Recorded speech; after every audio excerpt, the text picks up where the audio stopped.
Hi, I'm Amy. And I'm Rosalind. And welcome to Ultimately You, the chat show, podcast, and YouTube channel. Here is today's episode. Hi, everyone. Welcome back to Ultimately You. We're really filming this because we've just been in the kitchen and Ros makes the most amazing smoothies. And whenever we need a brain boost, we go and have a peanut butter and banana smoothie. And I said, while we were stood there, I was like, you know what? We need to actually talk about this because I came to you originally for weight loss. Because I am the biggest self-sabotager, secret eater. No, I was. Let's reframe that pattern. You're looking at me already. So I really wanted to talk about it today because obviously you're a trained nutritionist, you're a trained hypnotherapist, you work on a soul level. That's what I needed in order to boost me and kick me up the butt and get me moving. So I'm on my weight loss journey right now as we speak. And I think that this is really important to talk about because food is a weird topic for a lot of people. Weight is a very weird topic for a lot of people. And I think we need to start busting these taboos and make it that we can talk about it openly and honestly, like we do, so that more women out there understand that they're on their own. Fad diets don't work, never will. And actually, your mindset really impacts everything you eat and why you eat it. Yeah, and your mindset is key to everything. So, I've had my own weight loss journey. I lost 2.5 stone, and that was probably 4 or 5 years ago now. And I honestly knew everything that there was to. I thought I did to, you know, um, to lose weight. I knew the foods that I should really be eating. I knew about the exercise and I did everything. Yeah. But my mindset, unfortunately, was still not quite there. I still would lose some weight and then put it back on again. And you were trained at this point. And yeah, I was. Yeah. Thanks for pointing that one out. I was. Sorry, but you were. You'd got the certificates, the knowledge. Yeah. But your mindset was still holding you back. Exactly, and I was seeing clients, which, I mean, this sounds terrible, but I envied my clients because they was losing weight hand over fist, and I'm like, really, this is great, and I loved it for them, and I was so, really inspired, and I felt great for them. However, for myself, I still wanted to lose a bit more weight, and I didn't know how much I needed to lose or wanted to lose, actually. I thought it was about a stone. But when I did some healing and got to the bottom of it, it was a throwaway comment that somebody made to me as a teenager. And that throwaway comment was absolutely trivial. Yeah. But you know what? It led me to believe that my business would fail and that nobody would like me if I lost weight and I became slim. Mm-hmm. So... And that's so ridiculous. 100%. So ridiculous. But that's what was laying inside of me the whole time. And once I did some work around that and some other little bits of healing, I remember the weight coming off easily. I think it was in about 12 weeks I lost 2.5 stone. Wow. And that was not even feeling like I was trying. What I did was, I believe that we need to eat everything in moderation. And I just started to cut down potatoes, bread. I wouldn't cut it out because there was no deprivation. It was about cutting down slowly and portion sizes I was aware of. Yeah. I was aware that what it felt like in my stomach and I had enough, I'd missed all those signals because I was filling a void, you see. Mm-hmm. So when you fill in that void, you just carry on and you miss all of those signals. Yeah, so 100%. That was the work I was doing with my clients, was to help them to feel that again. Mm-hmm. Well, voids for me, if you're unsure what a void may feel like, I like to call them black holes. Yes. Because you can't fill a black hole. You can't even plug a black hole. I'm sure if any scientist or anybody with a massive interest in science, please get in touch. Love black holes. But it is, that void in your soul is like a black hole. You can't pack it. There is not enough food on the earth for you to pack that black hole. And that's what we mean by void. So I think that's really important to work out. If we're saying a void, you may not even know what it is. Because I didn't, and you didn't. No. But you know that there's something within you that makes you eat or makes you uncomfortable or makes you hold weight. Yeah. because, you know, weight really is sort of emotion stored in our physical vessel. Yeah. So, you know, it's really important when we talk about voids, and it will come up a lot as we talk through the rest of this podcast. It's like a black hole. There's not enough food there to fill it. So you completely ignore your actual body in, I'm full, I don't need that, I need more water, not this, and all that, isn't it? Yeah, so if you think about it, the best way to put it is, a baby, when a baby's born, they will feed, you know, whether it's breastfeeding or from a bottle, but they'll know intuitively when to stop. But what happens then invariably is that as you become a little bit older, even from a very small age, you know, your parents may have said to you something like, you need to eat everything that's on your plate, or you're not having dessert, or you're not going out to play.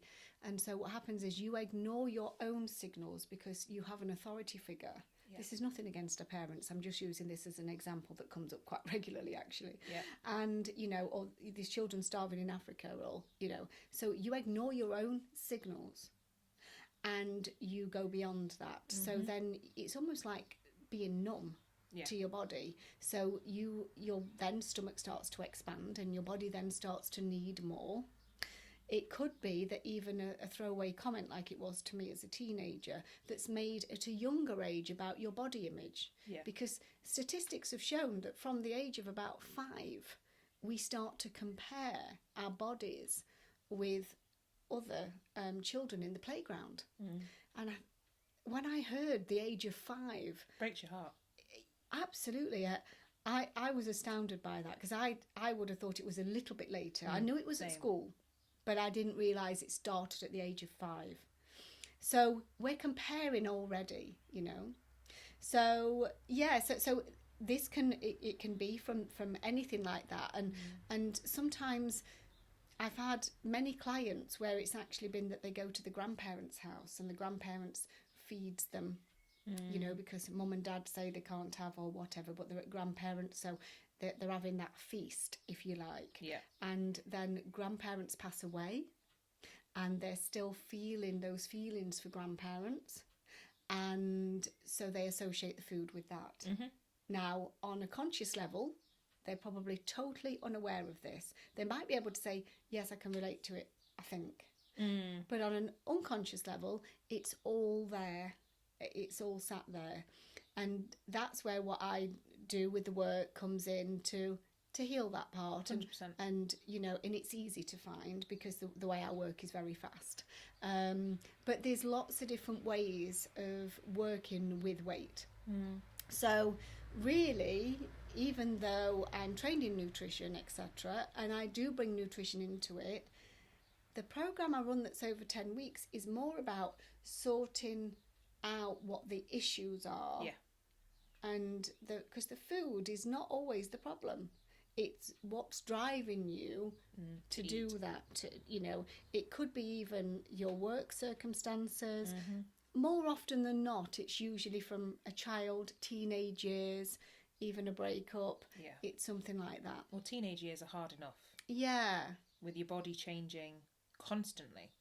You know, there are studies that show that teenagers sleep a lot because their bodies are exhausted with the amount of hormonal changes that, you know, we lazy teenagers, but actually your body goes through a lot, and then you're growing up and you might experience things that are negative or positive, you know, and then all of a sudden you get to your 20s and you think, oh dear.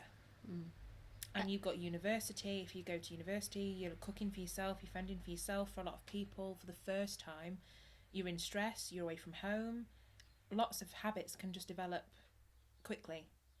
Yeah, and I think one of the we have a few things going on.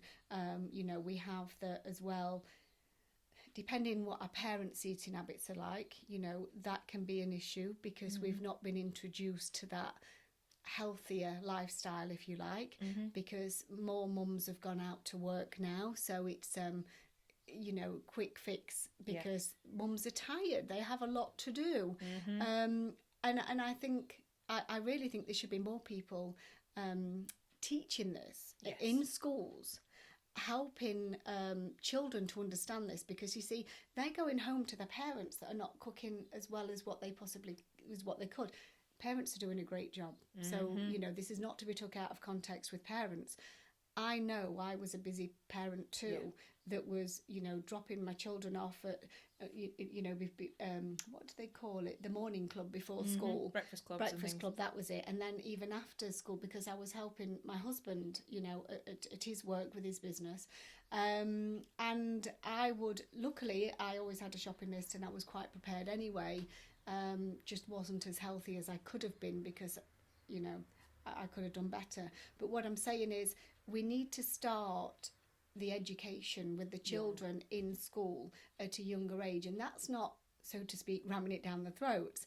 That's about to introducing them to different foods.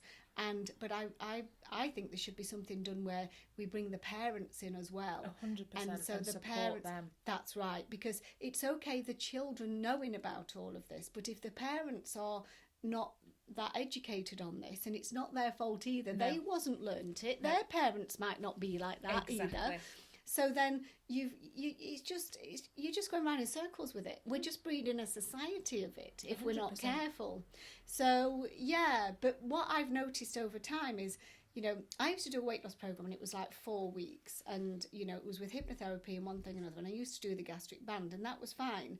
But then I started to realise that some people needed a little bit more. And what I found was that they was very hard on themselves because they'd got friends that could go to a slimming group or whatever, and it worked for them. But it wasn't working for these particular people. I was one of those. And I explained that it didn't really work for me either because I needed a bit more work doing. So the first thing is to not be that hard on yourself, because the more that you are hard on yourself, the more guilt that you have. It's like that hamster on that treadmill.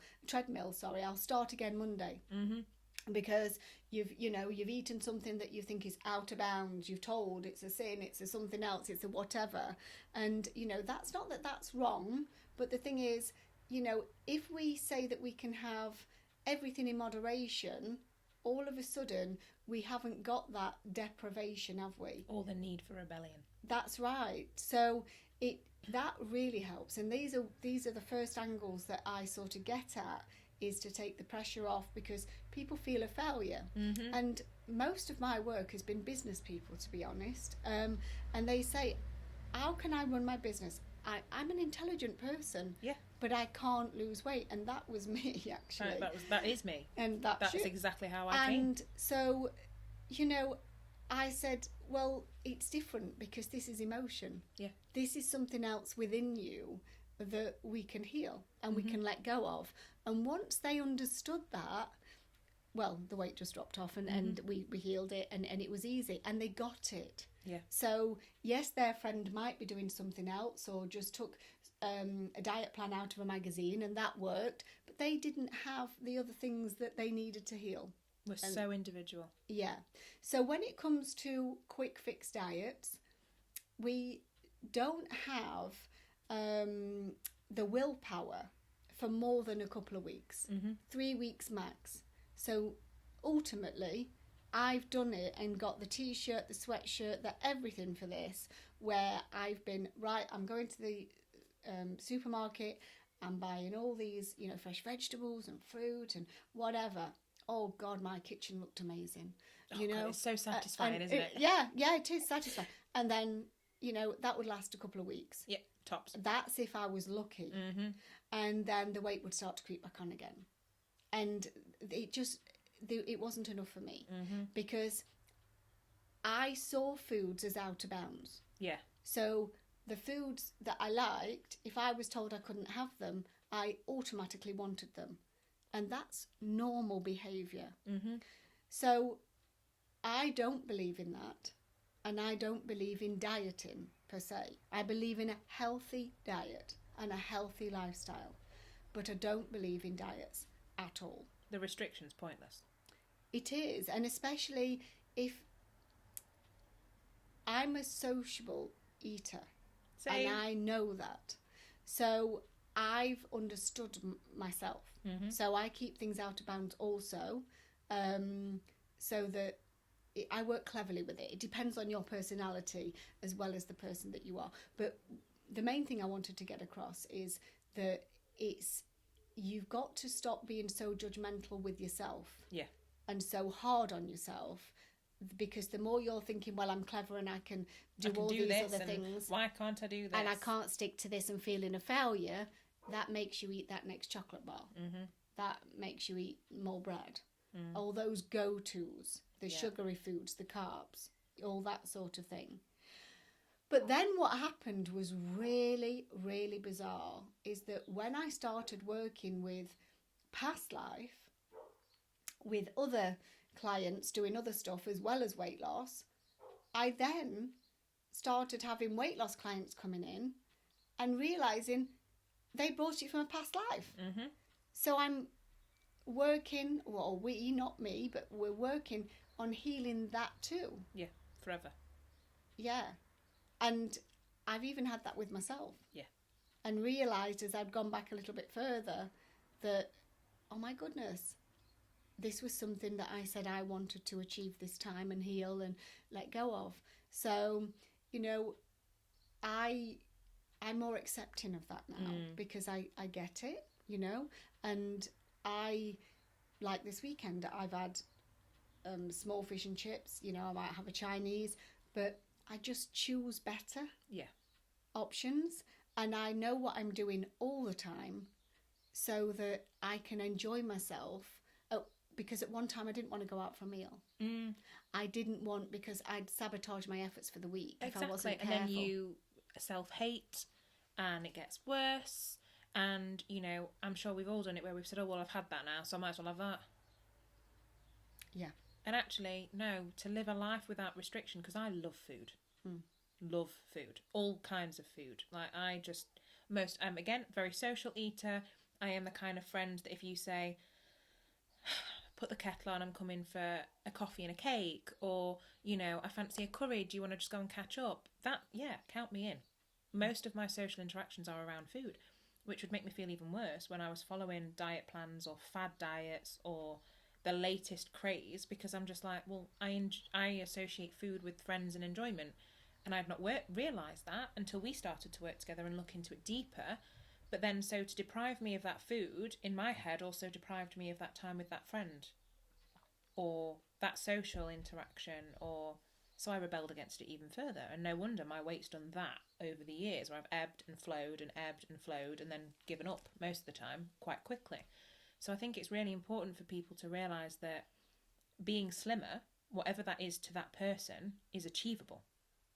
Because it's without restriction and without limit and without that hard energy attached to it, that really quite oppressive, you must not eat, you must not do, because your brain goes, I'm going to do it. Well, when I think about diets, automatically it makes me feel miserable. The word diet makes me feel miserable. That's it, you know. And the first 3 letters are die. Isn't that interesting? No, isn't that interesting? It is, isn't it? Don't you think? That it's, you know, and that's how you feel. Yeah, like a part of you's died. But you think that that's the only way that I can do this, when actually it's not about that at all. I've even had clients that's come to me and they will lose weight and they'll be going on merrily along, and then all of a sudden they come to a bit of a plateau, and we do some more work, and it's because they didn't believe, just because their mind didn't believe that they could actually get any lower. Yeah. So then we just do the work. So the mind has stopped them. So again, we're going back to mindset. Everything is mindset. Well, it is, because the brain is our most intelligent organ. It's the only thing in the world that's named itself, which is a weird fact, but it's so powerful. And it is like a computer. It's programming, you know? So that mindset of, you may have picked it up from friends, you may have picked it up from family, it may be just society's belief as well, you know, but you don't have to hold on to it, and it can change. And I think the important thing to realise is that you don't necessarily need to know how, but that you can change your mindset. And if you want to change, there are people, you know, like you, that are out there to help. And I certainly didn't realise how many of my behaviour patterns led to me failing at diets, because I just wasn't aware of them. Yeah, and I think this is it, isn't it? Because we get, it is a minefield when we look at it, and it really is. And, you know, I think the biggest thing, you know, if somebody's out there and they're feeling absolutely, beside themselves, because I know I've seen people and I've heard a lot about it, that especially with what's going on in the world right now, that so many people have piled weight on, because one of being at home, and probably, part of it may be that they've not been exercising them into the gym. Yeah. But the other thing is,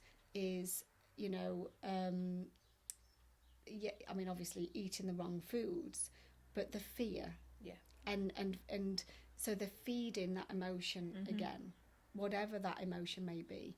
And, the fear, the anxiety, and it starts to cause massive problems. It does. And I know this is with addictions, with alcohol, and there's been a lot of that going on just lately, but I would say to anybody that the easiest way is to not be on a diet, not even, I say to my clients from session 1, I cannot work with you if we mention the word diet again. Yeah. Apart from like a healthy diet.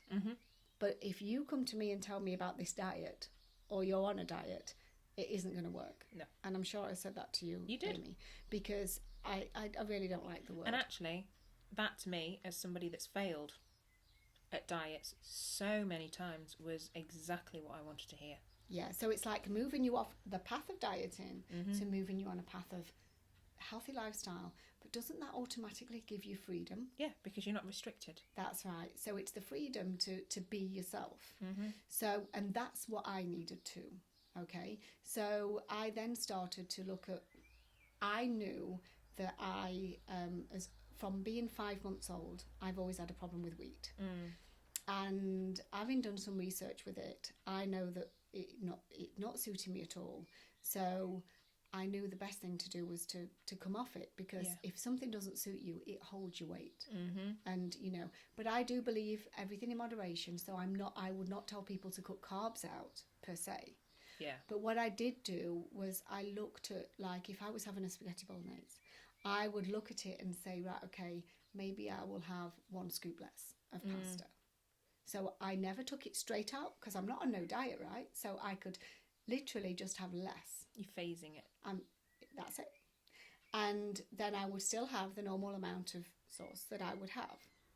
And then it'd be things like potatoes. Well, I could never imagine a meal without potatoes, because I like them, or I did like them. So what I'd do is I'd just have just a couple. So I'm sort of half in everything in a way. I would then cut out things like cheesy sauces a lot, creamy stuff, and I would go for more tomato based sauces in everything, and that worked really well for me. And as I say, in 12 weeks I lost 2.5 stone, and it was the easiest, most effortless thing I've ever done.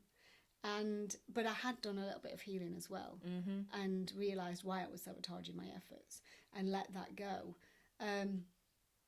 But ultimately, it was just small swaps, really. And it's not huge, colossal, monumental changes. It's not eating different to everybody in the house, because that's a big thing, obviously, especially for women. If you're the mum and you're cooking for the whole family, and you think, well, I'm cooking 3 dinners here because so-and-so doesn't like this and so-and-so doesn't like that, and then I can't eat that.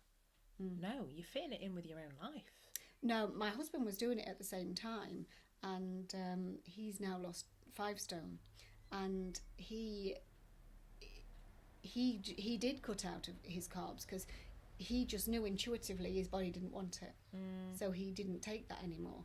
And it got to the point that I ultimately did as well. So because bread had gone, and as much as I loved it for breakfast, and I always loved my toast, and sometimes now I'll have the gluten-free, I'll have this morning, but I know that there's no nutritional value in it really, so I wouldn't keep having it, if you know what I'm saying. But sometimes I just fancy it. But I cut the bread out in the morning, and I'd have poached eggs on a nice slice of ham. So I didn't actually miss the bread at all.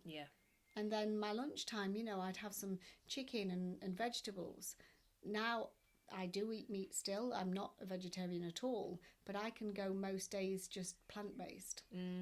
And then if I'm having a takeaway, or I'm going out for a meal or something like that, I will still eat meat. So, but I just go with what I fancy. Yeah, and because it's you're not a restricted. lovely place to be. It's beautiful. Yeah, because I can literally go out to a restaurant and I don't feel like I've blown it for the week. No. I know I can order 2 starters instead of just one. So I can have starter for main course as well as for my first course. I know and have the confidence to ask them what's in the soup. Yeah. So, because sometimes they can be very creamy. I have the confidence when they bring the bread basket to say, I'm not bothered about that, thank you, and give it them back. So, because I matter. Yeah. And I don't want to be picking at that and don't want to be tempted. So I move things out of the way. So I think these are small steps that people can start to integrate, is watch the amount of carbs that you're having and look at your portion sizes. I always say about a 9-inch diameter plate is enough. You Most don't need any restaurants more are than that. twice the size. Exactly, they are. But ultimately, one of the prime culprits, and people don't even consider this, is sugar. The amount of sugar that's even in a can of soup, and people disregard that because they're so used to looking at calories and saturated fats. They don't even look at the sugar content. But it's the sugar that's causing the most problems. It is. I know that some of my ladies I was working with, because I used to run a slimming group as well, and it came to me, a certain yogurt, which I'm not going to say which it is now because I think they have changed since I found out about this. And they told me that they was having like 2 of these a day. And when I looked at the sugar content, I was mortified. I know exactly which one you're on about. I was mortified. And I just said, to certain ladies, you're going to, I really would suggest that you didn't have them right now. And I explained why about the sugar, and the weight came off. That was absolutely fine. So yeah, it's a big thing is the sugar. So it's thinking, we all know it's in cakes, we all know it's in sweets, but it's the unexpected ones. It is. Because it's not the actual typical sugary stuff that has that surprising level of sugar. And also, there's the traffic light system that they're bringing through, which is wonderful. But then what's the portion? Because I've noticed in a lot of soft drinks, the bottled soft drinks, they class one portion as half that. This is it. And do you know me? I need reading glasses, right? And when I'm in the supermarket... Your goggles. My goggles, I call them. I have fell for that so many times. Do you know, like the box salads that's got like a dressing in, and you just have the dressing in a little pouch, and it says it's for 1/4 of the box or for half a box or something like that. Well, I can't read that small print without my goggles on, so to speak. And so I have brought 1 or 2 items home in the past and thought, oh my goodness, had I have seen that, because that takes me well over the amount I should be having. So on an average, if you're looking at the amount of sugar in a can of soup, for example, you don't want any more than 5 grams of sugar per 100 grams of content. Now, say you've got a can of soup and it's 400 grams, for example, so you're going to have to quadruple that. Now, that all of a sudden adds up. If it's on 5 grams anyway, you've got 20 grams of sugar there, haven't you? Do you get what I'm saying? Yeah. That's when it becomes high. And who just has a 1/4 can of soup? You don't. You'd have the full can. Yeah. Mostly. 100%. So there you are, 20 grams of sugar straight away. Done. Yeah. And that's what I didn't realise, because I think my mum was watching something on the television about this traffic light system. And I said, yes, but the traffic light system's great, but as somebody that's always struggled with food, I would not read the small print, because I'd say, oh, well, all of those things are green, I can have that. When actually, it's like, with the soft drink, if you had a branded soft drink, you would think that a bottle would be 1 portion, right? No, wrong. So that red thing for the sugar, you actually need to double it. So automatically, you've had half a day's worth of sugar in that one beverage. Yeah. And that's mortifying to think that you're, as an intelligent person, I didn't see that. But why would you read the small print? You're trusting a system. One of the other real things, it was a bit of a bugbear with me, was when we go out to coffee shops. Do you know that some of what we would call just the average drinks can have up to 14 teaspoons of sugar in them? Honestly, I could have died. And then I've noticed that on the cakes it says the calories, but it doesn't tell you the sugar content. No. So when it's like that for me, I wouldn't have a drinking chocolate and a cake. I would probably have maybe a coffee, and you have that cake, but use that as my lunch. Yeah. So that it's like a meal. So it's a meal, not that you're having a meal and your cake, you know. So it's just being clever with it and working with it. But when I was training with the nutrition, you know, and we was looking at like what manufacturers actually do, we are absolutely being, I think the term is hoodwinked, on believing that these so healthy foods are absolutely not. Some of them that even show fruit on the packaging has never had any fruit in it ever.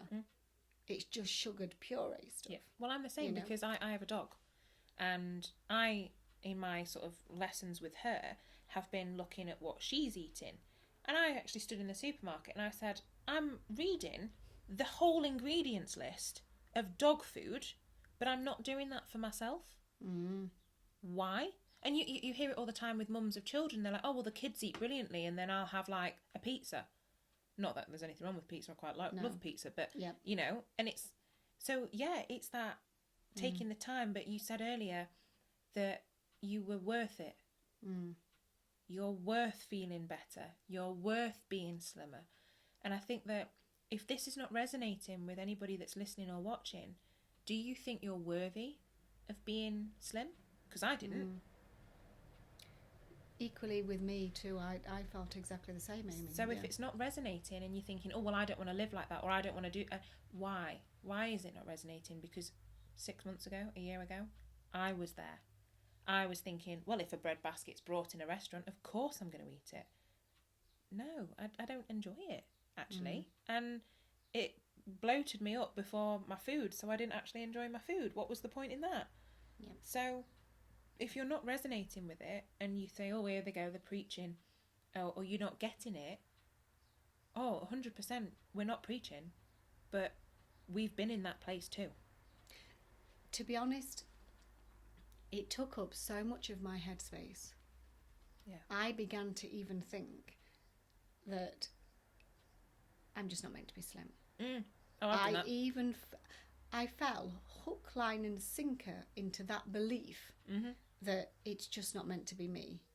And when the weight did start coming off, and it came off easily, like I've said, and effortlessly, I've still had people saying, but it's not easy to lose weight. And I said, no, but when you've done the healing and you've let go of whatever it is, even though you don't know what it is right now. I had no idea what mine was. It is easy. And I know you've said that now. Yeah, it's so much easier. After having some work and after, you know, just putting some things to rest. Forever. Gone. Yeah. And letting go and being more in tune with you. That's the important thing. Yeah, just listening to my body. Some people have just got out of bad habits. It's not that they need any more, but then there's others that, you know, do need a bit more. That was me. You know, and it's one of the best things that I've done. I've never felt so well ever. And I mean, I'm not far off 50. So I feel better than I did in my 20s. You know, I had ailments and things wrong, but I don't now. And I love my smoothies and I love like my green juices, and it's not for everybody, but I don't preach the food onto people. No, you've got to listen to your body. I just give the advice on that. Yeah. It's the healing side of things, you know. But for somebody that wants to make that difference, they really need to start looking at that sugar content that they have, you know. So we've talked about some, you know, particular coffees that we can have particular drinks that we can have. You know, we know about the cakes and the biscuits, you know. But they're the obvious ones. We also, what I fell into was the trap of buying things that only 99 calories. Mm-hmm. All right? Or, you know, low fat. Okay. I don't buy any of those now. And the reason why is because they've got to still make them taste good. Mm-hmm. So what do they put in? Sugar. Extra sugar. Or caffeine. And they don't, yes. And the thing is, they don't always, when you look at the back of the packet, if the first ingredient or one of the first is sugar, that means that's got the highest content in. So whatever is the first few ingredients, that is the highest content of what that's got in. Mm-hmm. And they don't always call it sugar either. And they don't call it sugar. So it can be dextrose, sucrose, it can be lots of other things because they know what you're looking for. Mm-hmm. So they've got very clever with it, you know. So things like corn syrup and stuff like that. So this is why I stay away from a lot of breakfast cereals. Yeah. You know, because they have, especially, I mean, I love granola. I'm a real fan of granola. But I like to make my own when I can. Yeah. And, you know, and I have gluten-free, but I always look for the lowest in sugar. Mm-hmm. So that's key to everything. So you imagine that you're having that and then you're having maybe yogurt on the top and you've got a lot of sugar in your yogurt. I mean, I have the Alpro, the Simply Plain. So there is still some sugar in it, but not as much as some of the others. Yeah. So I stay away from the vanillas, all the other ones that are loaded up. So because they're not all the same. No. So it is one of those things where you do have to do some homework as well, and you do have to go to the supermarket, you know, fully armed with, like me, my goggles on, and look at and yeah, like you say, you can look at the traffic light system, but also look, is that for a quarter of the pack? Yeah. Or is What that for portion a is that? full pack? What is it? Because often they will manipulate that as well to benefit them. You know, like I can't remember what packet it was, and obviously I'm not going to slate them, but it was each biscuit contains. Yeah. Now, if you can tell me any one person on this planet that has one biscuit,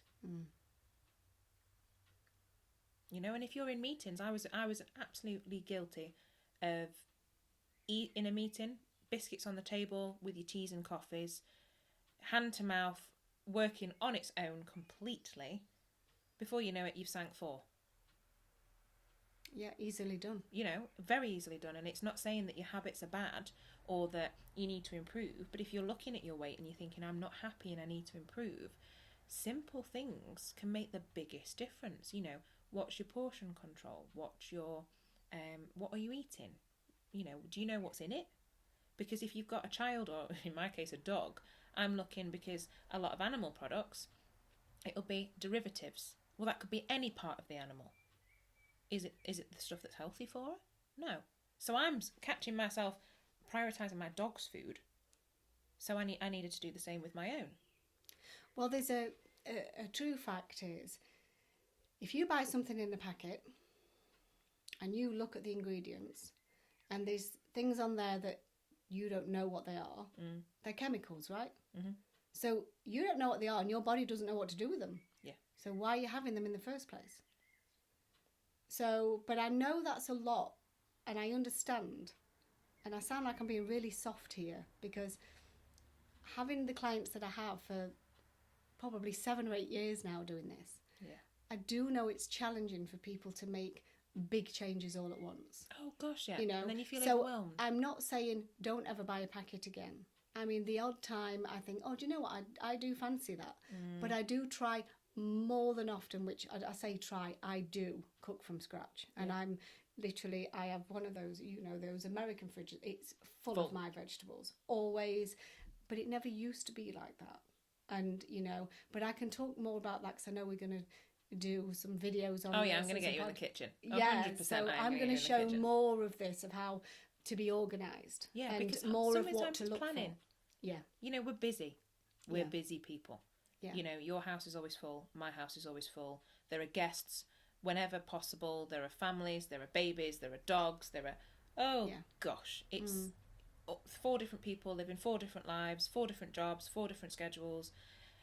But it's actually easier to be on top of it than it is to be like, oh, what do you want for tea? Or just stick me a pizza in. Or it's nicer. You feel better. You feel brighter. You feel more alive. You're enjoying foods.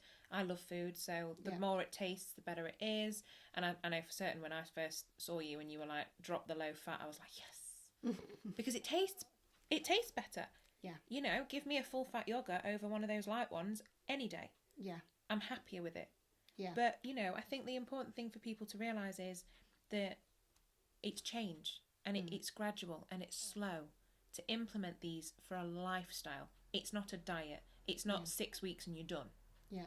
It's forever. And that's why, you know, when your program goes forward and as somebody that's been on it and is going through it, it's amazing because there's nothing overwhelmed about it. I'm not counting calories or tracking points. It's about what do I want? Because my favourite food on the planet is curry. So if I know I'm having a curry, now I will like, okay, well, the naan bread's really, really, really not the best, but I love them. So in the rest of the day, my choices will be smarter to allow for that. Then the day after, I do not feel bloated. I do not feel lethargic. I am not beating myself up, which is a huge difference. And I start the day again. And it's wonderful. It drains your energy, doesn't it? Yes. Because it takes up so much of your headspace. It did me because it's all you think about. Yeah, all you think about is food. Where now I'm that prepared all of the time that I don't have to. I do think about it, but once it's prepared, I'm done, and I know what I'm having and I know what I've got in. But I know we will speak about that later. Definitely. But yeah, it's an interesting topic, and you know, and I do think there's more people out there that really could start to be eating healthier instead of burying their head in the sand and think it's okay. I mean, on Friday night, I put something out on social media on one of my stories that I actually had, it was jackfruit and barbecue pizza. Ooh. And the reason I put that on is because, I mean, I used to be a pizza fan years and years ago. And my kids always laugh because I like the crust because it's chewy. Right, so this is me being raw, and I, instead of normally, you know, on a Friday night, we might have takeaway, we might have fish and mushy peas from the chip shop, and whatever. But I decided that no, I'm just going to have one of these, just, you know, and yeah, it was okay. But at one time, I would have thought I've blown it because I've had a pizza and I've had whatever. But actually, it's a very thin base. There was actually nothing to it, hardly at all. But you loved it and you enjoyed it. Well, I enjoyed it, but not as much as I used to do. But I didn't feel guilty afterwards either. Yeah. My taste buds have changed that much that I didn't enjoy it as much as I would have done before. I would have needed to have had a pizza. Yeah. Where this time I just thought, do you know what, I don't know what to have. I think my daughter had it the week before and I just said to her, do you know if you pass in that shop, could you just get me one? Because I quite fancied the jackfruit. Yeah. So, and yeah, it was okay. I enjoyed it for what it was. But then, would I want another one anytime soon? No. No, but you now, enjoyed if that was me before, I'd be thinking, do you know what? That was great. I'm going to have another one this week. I'm going to do whatever. And I don't need to do that anymore. But it's guilt-free eating. Yeah. So you can be like, okay, I fancied that. Now I've had something else. What do you want? Yeah. You know, and I think that's the important thing. I think when you're on that diet treadmill, you get so used to feeling guilty and planning, you become obsessed with it. Obsessed with your scales, obsessed with how you look, obsessed with talking about your diet, obsessed with food in general. It's exhausting and, quite frankly, boring. And the thing is, you know, when you're weighing yourself every morning on those scales and you're seeing that your weight's not moving or changing, unfortunately, for most people, it dictates their mood for the rest of the day. Yep, guilty of that. And, you know, and we've talked so much in the other podcasts about living for the moment, but it's very difficult and challenging to do that when you get up in the morning, you weigh yourself and think, oh, blimey, you know, I haven't moved or I've put a pound on and I've done X, Y and Z. Yeah. Now, I'm not saying don't weigh yourself, but what I'm saying is it can't dictate your mood, you know. Or your worth. But I do think, on a whole, whether people really want to hear this or not, I think we have to be careful because our society is getting bigger. Mm-hmm. And I do think that we have to think about our children, our grandchildren, and we have to think about the health implications. You know, and I'm not preaching this as, you know, I'm just saying it's worrying. Yeah, it is. It's worrying. We, you know, and even when we go into hospitals and you can sit in A&E and they just supply us with sugar. The vending machines. The vending machines have got sugary drinks in them, sugary snacks in them. I've never seen a bowl of fruit in there. I don't know if you have. It doesn't have to be in a bowl, I'm just saying that, you know, but they're not stacked with bananas and stuff, are they? Yeah. So it's about, you know, so even our healthcare system doesn't supply promote sugar. Yeah. They don't supply the, you know, what I call the healthier options.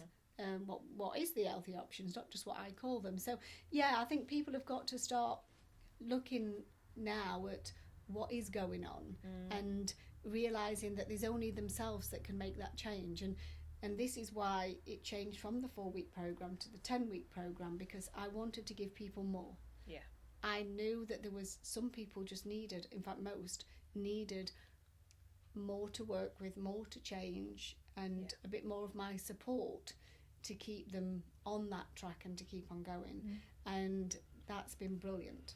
Yeah, because it's a mindset thing. And it is. It's all mindset. So I could tell you whatever you needed to eat and do whatever, but if you haven't got the willpower beyond a couple of weeks, which none of us do, it's fact, then the thing is, not if you've got more to heal. That's what I'm saying. If it's more than a habit. Yeah. It's not going to work. No, it's not going to work. It's okay to admit that you may need more. I did. I know 100%. I had no idea why or what it was, and to be honest, I don't remember it now in most of the sessions that we've done, really. No. Because you don't need to. You don't need to go over that ground once you've let it go and you've dealt with it and put it to bed. So I think if anybody's watching and they're thinking, well, what the hell, you know, why is it mindset? Well, you don't need to know exactly what it is at all. It's just, okay, I need to change, and I have, for me personally, my dialogue was, I need to change, I'm not happy, but I don't want to do a diet and I don't want to follow an eating plan, but I want to change the way I eat and live for the better forever. I think about as well, you know, it's what it stops you from doing.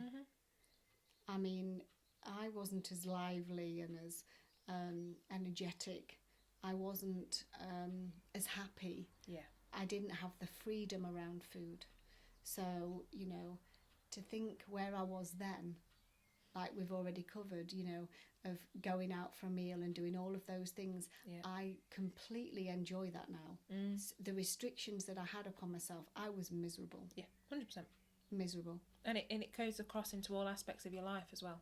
Yeah. Because how you feel within yourself impacts all of your relationships, whether platonic or romantic, all of your jobs, you know, how you go about your day. It's huge. And it's thinking about what example are you showing to your children? What example are you showing to your children and grandchildren? And, you know, that to me is really important. Well, it is, because, you know, we live in a society where we need to take more responsibility. We do. And actually, you know, for me, I wanted to lose weight because of my dog, really, because I've got this massive dog that loves to run around and go for walks for hours, and I was not able to keep up with her.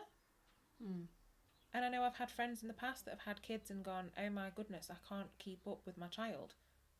Not for any other reason than because I'm overweight, and they've broken their hearts for that. But they've changed it and they've solved it, and they're better now than ever. But I think that we have to take responsibility, really. And yeah, you're not going to get like you overnight where everything's planned and everything's perfect, because you didn't get there overnight. No, definitely not. So anybody that thinks, oh my God, that's totally unrealistic, I'm never going to get there, you probably will eventually. But it's not an overnight thing that one day you wake up and your fridge is restocked and you're making everything from scratch. It's a gradual process, and you have to be kind to yourself during that process too.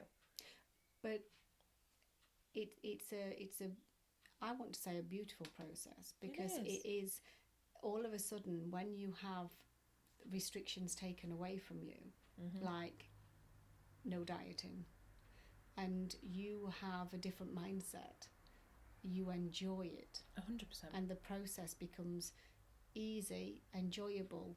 And I've not had really any of my clients that's wanted to rush it more than it is. No. Because actually you haven't got that same pushing energy in it anymore, but you've got the energy of accepting it's coming off and it's working with it and staying off. And staying off, and that's very different to 100%. this quick fix diet and I need to get this stone off right now. You know, I have had clients that have lost £9 in the first week or done whatever, you know, and it does steady up, and the average is about £2 a week, because that's right, that's where we should be. You know, and then the food is incorporated in that of what they can have. But yeah, it's just a great journey, and it's beautiful. And I think the hard thing is when people just feel such a failure. I just want them to know that they're not. Oh, absolutely not. The system's failed them, not the other way around. Yeah, and the thing is, when you say the system, you know, even within the NHS, you know, they can only give you so much to do, and the guidelines of nutrition, but it's actually sometimes that, I mean, the reason that we do all of this is going back to the soul. 100%. So it's what, you know, you might be that person that needs more, and in a completely different way. 100%. You know, so yeah, so take the biggest thing is taking the pressure off yourself. Yeah. You know, you are human. But I urge anybody that is feeling unmotivated, feeling absolutely fed up with their weight, feeling restricted in any way, feeling held back, feeling you know, drained with all of this, you know, I urge you to just really think about what is it stopping you from doing, and who do you really want to become? Yeah. Because that's important. I mean, I run around now, you know, I have a grandchild that's 3.5, and he's like a little rocket, you know. He's and off. It was only when I was running with him a couple of weeks ago that I'm loving running and playing with him, and I thought, oh my God, I'm fit enough to be able to run. We was just running through the fields, and I thought, wow, this is freedom at its best. And actually, I loved doing it at the time, but it's only now speaking about it, I think, yeah, that was good. Yeah, and would you have been able to do that at the weight that you were? I possibly would, but not as well as what I did. So keeping up with him wouldn't probably been as enjoyable either. I don't know. Definitely, I would have felt it. Yeah, I would have felt it, because I've always been reasonably okay fitness-wise, not overly, you know, not greatly fit, but okay. But I think now, yes, far better. And of course, I'm not carrying that weight around. I mean, I was at the gym, and my trainer at the time, I'd lost the 2.5 stone, and he put a weight vest on me of 1 stone. Heavy, innit? I couldn't believe it. And I said to him, I'm exhausted. And that was 1 stone. I had another 1.5 that I'd lost. But he wanted to show me how heavy that was. And I was on the treadmill at the time, and I was only walking, and yes, it was elevated, but I could not believe it, you know? And my husband came home with a 5 stone weighted vest last weekend, and he asked me to pick it up. And I thought, oh yeah, it just, you know, it looks easy. I was shocked. And even he's been struggling, because he's been working out with it on. And he said, I can't believe that you used to carry that. Yeah. And he needed a knee replacement like 7 years ago. And now he doesn't, because he's lost the weight. But what he did was, every time he lost a stone, he would put the amount of cans that weighed a stone into a carrier bag and walk up the garden with them. So then when he lost 2, he had 2 carrier bags. When he lost 3, he'd separate it. And he said, he was sweating. Yeah. And he said, God, I've barely been able to do that. And yet I walked around with that weight every day. It just shows you, doesn't it? Yeah. And it's heartbreaking in a way, because, you know, if you guys hadn't started that journey, you'd still be at that point. And I can't imagine it. It would be awful. And I don't want to stay where I was when I started. No way. And I think that... Well, you've done well so far, you know. I mean, thank you. Yeah, you have. Well, you know, you've done it with your clothes, haven't you? You've gone down because you prefer to do that than the scales. Yeah, really, the scales it shows are too much of a for you. pressure. That's right, and that's your personality. It reminds me too much of my, slimming club days where you'd get on that weekly scale and that dread would come in, and I don't want that feeling. Yeah. So I've gone with clothes because I've yo-yo weighted all of my life. I have clothes from heavier and lighter. So for me, it's more about eliminating the heavier clothes. As soon as I'm slim enough to not wear that, they're in the bin because I'm never going back there. But I can't really do scales because that puts a pressure on me, and I don't want that. I'm in a new place and I'm in a new journey, and I might weigh myself occasionally, but it's not a weekly thing, not even a monthly thing, to be quite honest. So for me, it's about clothes and how do I feel, and actually accepting the compliments as well. If people say, oh, you look like you've lost weight, and I actually, instead of going, oh no, I think, thank you. Yeah. Because I don't know how much weight I have lost, but I know that I look better and I feel better and I'm happier. So that's where I'm going. And I think that, whatever journey any individual person's on, I think it's important that you stay true to yourself. Because I've got a friend that is also on a weight loss journey, and to her, the scale's really important. So, she's talking about the actual number of pounds she's lost, and I'm really excited and happy for her, and so is she, because she doesn't have that negative connotation with the scales. Whereas I talk about a dress that I'm in, or a pair of jeans that do up again, and she's over the moon for me because she's not using clothes like I am. So I think it's important that you remember your own journey with it as well. Yeah. And actually, I think that leaves us in a great place to talk about next time, because I'm going to get you in the kitchen. I look forward to that. I can't wait. I'm so excited. But because I think that, for us, obviously I came as a client in that respect with the weight loss. We'd done other healing, and I said, no, I need the weight now. The weight's got to go. But I think it's so important to realise there was nothing wrong with me, and there was nothing wrong with you or your husband, Richard. Oh. But you decided that you had had enough of carrying that weight. And I think if anybody's watching or listening that feels the same, absolutely get in touch if you want any help or advice or somewhere to go to. Because, I have a brother that when he decides he's put on weight, he just exercises a bit more and he can lose it. Because to him, he doesn't have that emotional attachment. I did. So I needed more. And I think if we can take off the taboo of accepting that we sometimes need more help as well to lose weight than just a diet plan or a smoothie or whatever, then we're your girls, because we've been there and done it and bought the t-shirt, the jeans, the sweatshirt, the matching socks, the matching headbands and everything. So thank you so much to everybody for listening and watching, and stay tuned, because next week I'm going to get you in the kitchen. I look forward to that. Thank you. Thank you so much, guys.